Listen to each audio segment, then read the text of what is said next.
అంటారు కదా, చాలా మంది అనుకుంటారు అంటే ఏంటి కళలాగే ఉండిపోతాయి ఇవి, అసలు మనం జరగలేనివి ఇవి, అసలు అబ్బాయి అసలు అవ్వాలంటే అవ్వదు అని చెప్పి అనుకుంటారండి. బాబా తెలుసుకుంటే జరగదంటూ కూడా ఏది లేదు, ఖచ్చితంగా జరుగుతుంది. కానీ ఒకటి మాత్రం మీరు గుర్తుపెట్టుకోవాలి, ఏంటంటే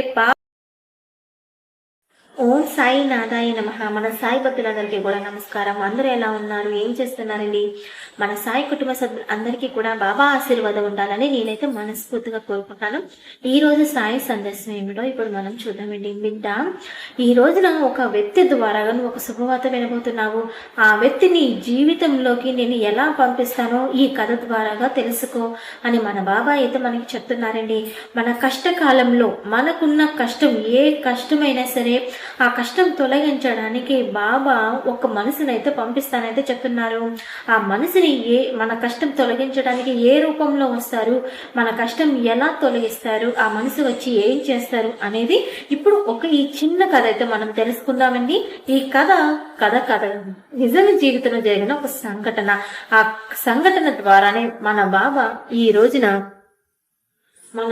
మన లైఫ్ లోకి ఆ రాబోయే వ్యక్తి ఎవరైతే ఉన్నారో అతను మన జీవితంలో వెలుగుని ఎలా అయితే తీసుకొస్తారు అనేది ఈ సందేశం ద్వారా అయితే మన బాబా తెలియజేయబోతున్నారండి.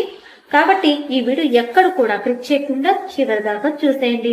ఇక మన ఛానల్ ఎవరైతే కొత్తగా చూస్తున్నారో వారు ఇంకా మన ఛానల్ సబ్స్క్రైబ్ చేసుకోకపోతే వెంటనే మన ఛానల్ అయితే సబ్స్క్రైబ్ చేసుకుని అలాగే పక్కన ఉన్న గంట సింబల్ యాక్టివేట్ చేసుకుని మేము పంపించిన ప్రతి వీడియో కూడా ముందుగా మీకు నోటిఫికేషన్ ద్వారా అయితే వస్తుంది. ఇంకా లేట్ చేయకుండా వీడియో అయితే స్టార్ట్ చేసేద్దాం రండి. మనం ఈరోజు తెలుసుకోబోయే అమ్మాయి పేరు పావని. ఆ అమ్మాయి జీవితంలో జరిగిన సంఘటన ఇప్పుడు మనం కథ ద్వారా అయితే మనం తెలుసుకోబోతున్నామండి. పావని అనే అమ్మాయి కళలు ఎంతో అందంగా ఉండేవి. అలాగే ఆ కళలు అసలు నెరవేరుతాయా అని అనుకునేవారు అన్నమాట అందరూ కూడా. ఎందుకంటే ఆమె కళలు అలా ఉండేయండి.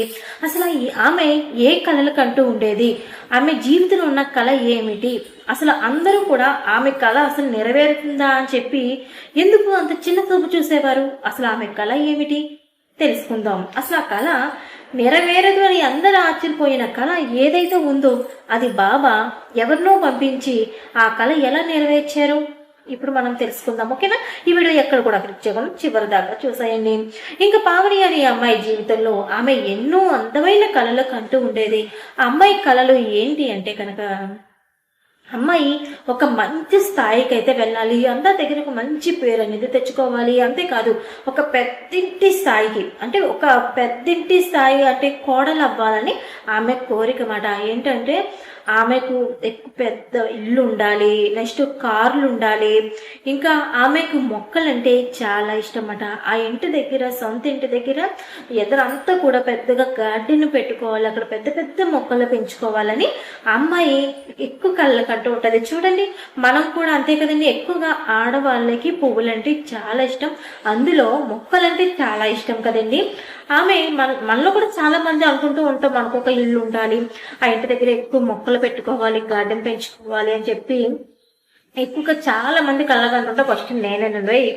ఇంకా ఆ విధంగానే పావని ఇలా కళ్ళకంటూ ఉండేదన్నమాట. ఎందుకంటే పావని ఒక మధ్య తరగతి కుటుంబంలో జీవనం సాగిస్తున్న అమ్మాయి ఎక్కువగా చదువుకోలేదు. చదువు అంటే ఎక్కువగా అంత ఇష్టం ఉండేది కాదు, అంటే అంత అలాగా లేదు. ఎక్కువగా ఈమె కళలు కంటూ ఉండేది, ఈమె ప్రపంచం వేరే. ఎందుకు తల కళలు కంటూ ఉండేది అంటే, తన కుటుంబంలో ఉన్న బంధువులు ఎవరైతే ఉన్నారో అందరూ కూడా కాస్తంత ఉన్నంత స్థాయిలో ఉన్నవాళ్ళు అన్నమాట.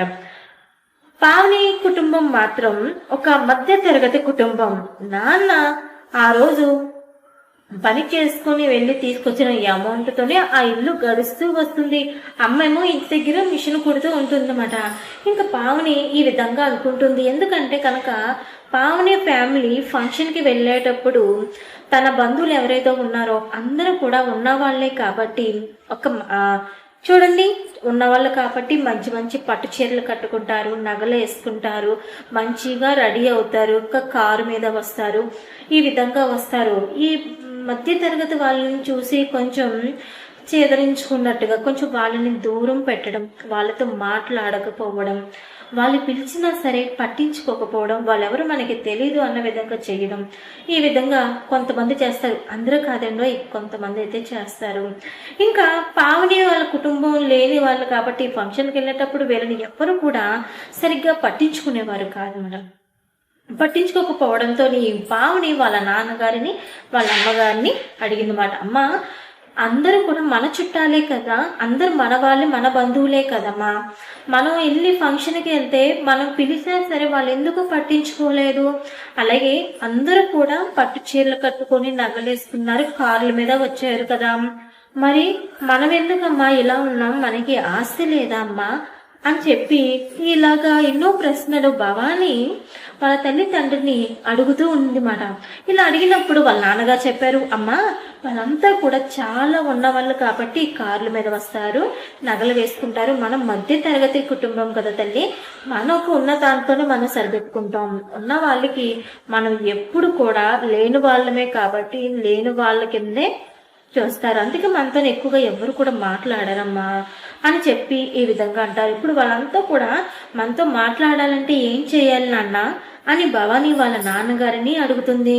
అప్పుడు వాళ్ళ నాన్న చెప్పారు, బంగారు తల్లి, మనం కూడా ఉన్నంత స్థాయికి వెళ్తే ఒక పెద్ద ఇల్లు, కార్లు ఇలా మనకి వస్తే కనుక అందరూ కూడా మనతో మాట్లాడతారు అని వాళ్ళ నాన్న పావనితో చెప్పడం అయితే జరిగింది.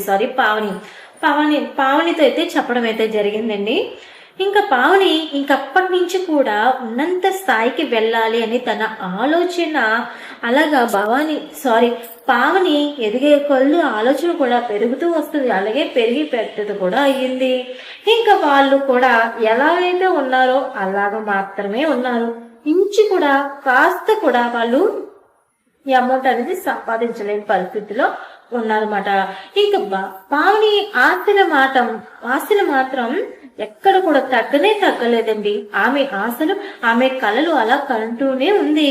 ఇంకెలా జరగలేదు కాబట్టి ఖచ్చితంగా ఎలాగైనా సరే ఒక పెద్దింటి వాళ్ళని చూసి పెళ్లి చేసుకుంటే ఆ ఇంటికి కోడలు అవుతాను కాబట్టి ఖచ్చితంగా నేను ఉన్నంత స్థాయికి వెళ్తాను కాబట్టి నేను ఉన్నదాన్నే అవుతాను కదా, ఆ కుటుంబంలో వెళ్తే నాకు కూడా బోల్డంత ఆస్తి వస్తుంది కదా, ఇంకా కార్లు, బంగ్లా ఇవంతా కూడా వస్తుంది కదా అని చెప్పి ఎక్కువగా ఆశపడుతూ ఉంటుంది. ఇలా ఆశపడుతూ ఉండగానే వాళ్ళమ్మ వాళ్ళ నాన్నగా చెప్తుంటారు, అమ్మ మన ఎక్కి ఆస్తి కాకపోయినా మంచి వాడిని చూసి నీకైతే పెళ్లి చేస్తాను, నువ్వు కోరుకున్నట్టుగా అంత పెద్ద స్థాయి ఉన్నావని నేను తీసుకొచ్చి చెయ్యలేనమ్మా అని చెప్పినా సరే పావని లేదు నాన్న, నువ్వు చూస్తూ ఉండు, ఖచ్చితంగా నేను కోరుకున్నట్టుగానే ఉన్నంత స్థాయి కుటుంబం నన్ను కోరి మరి వస్తుంది చూడు అని పావని వాళ్ళ నాన్నగారితో ఇలా అంటుంటే పాపం వాళ్ళ నాన్నగారు నవ్వుకుంటూ ఉండేవాడు. పాపం పిచ్చి పిల్ల ఇలా కళ్ళకంటూ ఉంటుంది, ఇవి ఎప్పుడు నెరవేరుతాయి, పాపం దీనికి ఏమీ తెలియట్లేదు అని చెప్పి వాళ్ళ నాన్నగారు అనుకుంటుంటారన్నమాట.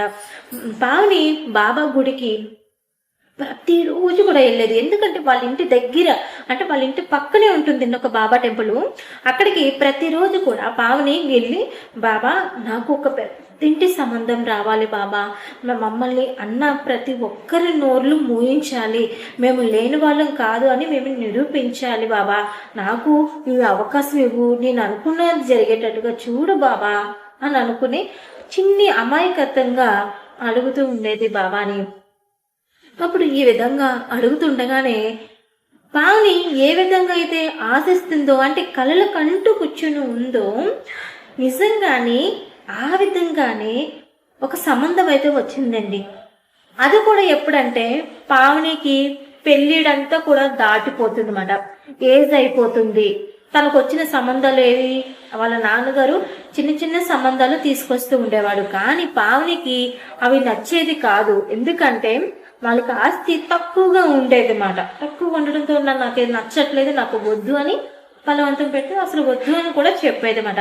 ఇలా చెప్తేప్పటికి అలాగా పెళ్ళిడి కాస్త అలాగా అయిపోతుండగా ఊళ్ళో ఉన్న వాళ్ళు, బంధువులు అందరూ కూడా ఏంటంటే అమ్మాయి నష్ట జాతకురాలు, అందుకే ఈ అమ్మాయికి అసలు పెళ్లి కావట్లేదు లేకపోతే ఎలా అని కొంతమంది చెప్పేవారు. ఇంకేంటంటే ఇంకొంతమంది ఏం చెప్పేవారంటే అమ్మాయి మంచిది కాదు, అందుకే వచ్చిన పెళ్లి సంబంధాలు కూడా అన్నీ కూడా చెడిపోతున్నాయి, ఒక్క సంబంధం కూడా కుదరట్లేదని ఇంకొంతమంది చెప్పేవారు. ఇంకొంతమంది ఏం చెప్పారంటే వీళ్ళు మధ్య తరగతి వాళ్ళు కదండి, వీళ్ళు కట్నాలు ఏమిచ్చుకుంటారు, కట్నాల దగ్గర ఆగిపోతున్నాయి అని ఇంకొంతమంది చెప్పుకునేవారండి. మీకు తెలిసిందే కదండి, మన చుట్టుపక్కల ఉన్న లోకం అంతా కూడా వాళ్ళకి నచ్చింది వాళ్ళే అనుకుంటూ ఉంటారు. మనం చెప్పేది వినరు, మన జీవితంలో జరిగేది వాళ్ళు తెలుసుకోరు. వాళ్ళకి ఏది నచ్చుతుందో అదే అనుకుంటారు, అదే 10 మందికి చెప్పుకుంటూ ఉంటారు. ఇలాంటివి కూడా మీరు కూడా చూసే ఉంటారు కదండి. ఇంకా ఇలా జరుగుతుంటాయి. పావని మాత్రం అస్సలు ఎక్కడ కూడా నమ్మకం అనేది కోల్పోలేదు, బాబా మీద నమ్మకం అయితే ఉంచింది. తిన్న కళ్ళంటూ కూడా అందరూ కూడా నవ్వుకునేవారు అన్నమాట. ఇలా నవ్వుకునేవారు, చింతనం చేసి తన చదువుకునే కాలేజ్లో అయినా సరే ఎక్కడైనా ఇలా నవ్వుకుంటూ ఎగతాళిగా మాట్లాడేవారు తన బంధువుల్లో కూడా. ఏంటి మీకు మధ్య తరగతి కుటుంబానికి, నీ అందానికి, నీ చదువుకి ఉన్నంత స్థాయి నుంచి కుటుంబానికి నిన్ను పెళ్లి చేసుకోవడానికి వస్తారా అని ఈ విధంగా మాట్లాడుతూ ఉండేవారు.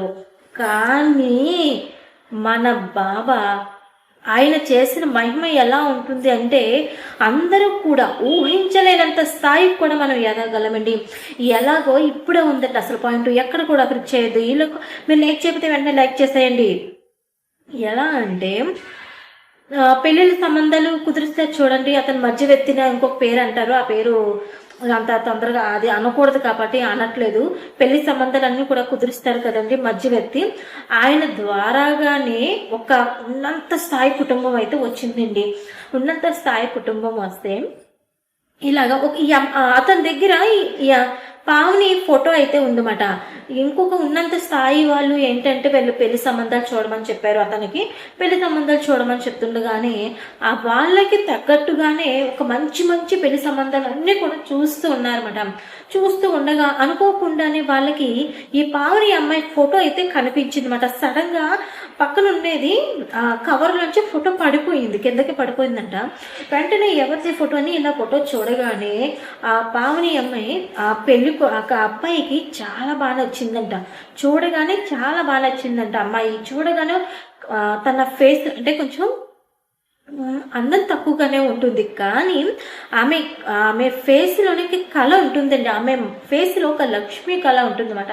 అందుకని ఆ ఫోటో చూడగానే వాళ్ళకి నచ్చింది, వాళ్ళ తల్లిదండ్రులు కూడా నచ్చింది. ఈ అమ్మాయి ఎవరేంటి అని అడిగితే ఆ మధ్యవర్తి, పెళ్లి సంబంధాలు కుదిర్చే మధ్యవర్తి ఎవరైతే ఉన్నారో అతని విధంగా చెప్పాడు, ఈ సంబంధం మీకు తగ్గ సంబంధం కాదండి, వీళ్ళు మధ్య తరగతి కుటుంబం వాళ్ళు అని విధంగా చెప్తూ ఉంటాడు అన్నమాట. చూడండి, మాకు మంచి అమ్మాయి మా ఇంటి కోడలుగా రావాలి, వాళ్ళు ఉన్న వాళ్ళ లేని వాళ్ళ అది మాకు అనవసరం, మాకు ఒక్క రూపాయి కూడా కట్నం కూడా అవసరం లేదు, మాకు వచ్చిన అమ్మాయి మా అబ్బాయిని బాగా చూసుకొని మమ్మల్ని బాగా చూసుకుంటే చాలు, మా ఇంటికి వచ్చిన లక్ష్మిలా ఉంటే చాలు, మాకు అదే చాలు అని చెప్పి అంటారు. వాళ్ళు చాలా ఉన్నవాళ్ళు అన్నమాట. అతను వెంటనే పావని వాళ్ళ నాన్నగారికి ఫోన్ చేశానమాట. ఇలాగ మీ అదృష్టం పండిందండి బాబు, మీ అమ్మాయి కలలకు అంటున్నట్టుగా ఒక పెళ్లి సంబంధం అయితే కుదిరింది, ఈ రోజు చాలా బాగుంది, ఈ రోజు మీ ఇంటికి వస్తామని చెప్పి వీళ్ళు అంటున్నారు, మీరు అమ్మాయిని రెడీ చేసుకొని మేము వెంటనే ఇంటికి వచ్చేస్తున్నాం అని ఆ వ్యక్తిలో ఫోన్ చేసి చెప్పగానే ఇంకా పావని వాళ్ళ నాన్నగారు ఆనందం చూడాలండి, అసలు అంత చిక్కన ఆనందం పడిపోతున్నారన్నమాట. ఇది కళా నిజమా అన్న విధంగా ఆశ్చర్యపోతున్నారన్నమాట. ఎందుకంటే అది మధ్య తరగతి కుటుంబం వాళ్ళది, రూపాయి కూడా కట్నం అన్నారు కదా. ఇవన్నీ కూడా విన్న తర్వాత ఆయన ఆశ్చర్యపోతున్నాడు. వెంటనే పావని దగ్గరికి వెళ్ళి ఈ జరిగిందంతా కూడా చెప్తాడు. అమ్మా నా బంగారు తల్లి, నువ్వు నమ్మిన నీ బాబా ఇతని ద్వారాగా నీ జీవితానికి ఒక వెలుగు తీసుకొచ్చాడు, నువ్వు కన్న కళలు ఏవైతే ఉన్నాయో అవన్నీ కళల్లాగే ఉండిపోతాయని చెప్పి అనుకున్నాము, అందరూ నిన్ను అవమానించారు కదా, కానీ బంగారు తల్లి నువ్వు కన్న కళ ఏదైతే ఉందో అది నిజం అవుతుంది, ఆ దేవుడు తన రూపంలో నీకు ఒక అదృష్టాన్ని ప్రసాదించాడు అని చెప్పి ఇలా చెప్పగానే వెంటనే ఆనందపడింది. ఇంక వెంటనే వాళ్ళు వచ్చారు, మాట్లాడుకున్నారు, వెంటనే ఒక పెళ్లి సంబంధం కుదిరింది. ఇంకా మంచి అదే సంబంధం వెంటనే కుదుర్చుకున్నారు, మంచి ముహూర్తం చూసుకున్నారు. ఇంక మొహం చూసుకొని పెళ్లి చేసుకున్నారు. అలాగే వాళ్ళు ఉన్నంత స్థాయికి కూడా వెళ్ళారు. ఇంకా అంతేకాకుండా పావని తల్లిదండ్రులు ఇద్దరు కూడా కాస్తంత చదువుకున్నారు కాబట్టి వాళ్ళకు ఒక మంచి జాబ్ అనేది, అంటే ఒక షాప్ అనేది పెట్టించి బట్టల షాప్ లాంటిది పెట్టించడం అయితే జరిగింది. అందులో వాళ్ళు మంచి వర్క్ గా చేసుకున్నారు. వాళ్ళు కూడా కాస్తంత ఉన్నంత స్థాయికి వెళ్ళారు. పావని కోరుకున్నట్టుగానే ఒక ఉన్నంత స్థాయికి కోడలుగా వెళ్ళింది. ఇప్పుడు ఉన్నంత స్థాయిలో వాళ్ళు కూడా ఉన్నారు. ఇంకా ఎవరైతే కుదరరు, ఈ అమ్మాయి కన్నా కళలన్నీ కళల్లాగే ఉండిపోతాయని ఎవరైతే ఎగతాళి చేశారో, ఎవరైతే అవమానించారో, ఎవరైతే నష్ట జాతకురాలు అన్నారో, ఎన్ని విధాలుగా మాటలని అన్నారో వాళ్ళందరూ కూడా ఆశ్చర్యపోయినంత స్థాయి అయితే పావని అయితే వెళ్ళిందండి. నిజంగానే పావని వెళ్ళడమే కాక తన తల్లిదండ్రులు కూడా ఒక మంచి భవిష్యత్తును అయితే అందించడం అయితే జరిగిందండి. చూసారు కదా ఫ్రెండ్స్, మన బాబా ఆమె జీవితంలో చేసిన అద్భుతం ఎలా ఉందో మీరు చూసారు కదండి. అంతే కాదండి, అసలు కళలు కంటూ ఉంటారు కదా చాలా మంది అనుకుంటారంటే ఏంటి కళలాగే ఉండిపోతాయి, ఇవి అసలు మనకు జరగలేనివి, ఇవి అసలు అబ్బాయి అసలు అవ్వాలంటే అవ్వదు అని చెప్పి అనుకుంటారండి. బాబా తెలుసుకుంటే జరగదంటూ కూడా ఏది లేదు, ఖచ్చితంగా జరుగుతుంది. కానీ ఒకటి మాత్రం మీరు గుర్తుపెట్టుకోవాలి, ఏంటంటే బాబా మీద నమ్మకం మాత్రం ఎప్పుడు ఉండాలండి. మీరు బాబా మీద నమ్మకం పెట్టుకుంటే ఆ నమ్మకమే మీ కళలకి పునాది అవుతుందండి. గుర్తుపెట్టుకోండి, సాయి మీద ఉన్న నమ్మకం మీ జీవితానికి దారి అవుతుంది. కాబట్టి ఈ వీడియో మీకు నచ్చిందని అనుకుంటున్నాను. తప్పకుండా కదా నచ్చితే కనుక ఒక లైక్ చేయండి, కామెంట్ చేయండి, ఇంకొంతమంది సాయి భక్తులకి షేర్ చేయండి. ఇలాంటి వీడియోల కోసం మన ఛానల్ ఇప్పుడే సబ్స్క్రైబ్ చేసుకోండి. మళ్ళీ వీడియోలో మన సాయి సంతోషంతో కలుసుకుందాం. ఓం సాయి నాథాయ నమః.